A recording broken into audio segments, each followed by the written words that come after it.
Undesirable results from a past surgery or simply the passing of time can necessitate revision surgery. Our friends from Austin Plastic Surgery Center were in recently to tell us about their detailed process of helping you through it to reach ideal results.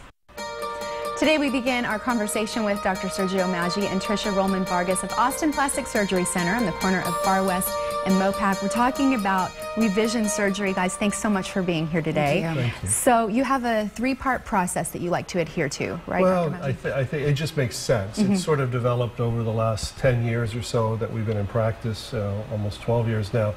And the focus is really on what is it that leads to a predictable outcome, because that's really what it's about, right? That's where the anxiety is. Am I going to get what I think I'm going to get? Am I going to get what I'm hearing?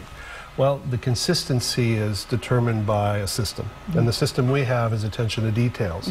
But I think the attention to details is really in three phases. And the first phase is the understanding, the prioritizing. What are your goals? What do you want to achieve? What was not done the first time in your prior surgery, or what's changed from that first surgery you might have had 10 years ago, and now you're not happy with that area. For example, breast. Over time, the changes that occur are sometimes profound, and they require a more detailed operation than a simple breast augmentation. And those details are either a breast lift or adjustment of the pocket to make the implant sit in and up, etc.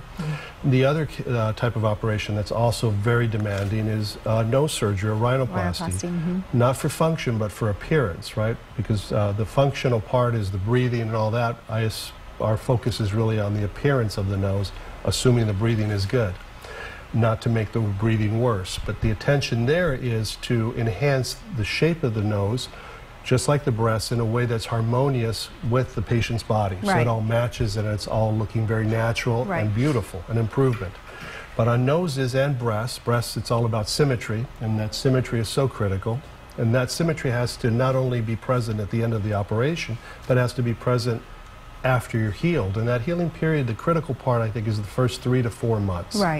So in that time, again, it's attention to detail and focusing on proper healing, proper scar formation, and softening of the tissue, no painful areas, and also the shape and appearance that you wanted to obtain, your goal. It's such a critical part of it, and Tricia, that's where you come in, making sure that that post-op care is on point and followed, right? 100%. I mean, with my own personal experience with other surgeons coming in to work with Dr. Maggi as a student, I was just still actually in school, finishing up, and I came in as an apprentice and was hired on, and the knowledge that I attained during that time period was so different from anything that I'd ever experienced, and that also in turn made me, respect the practice so much, in knowing that I didn't have those experiences.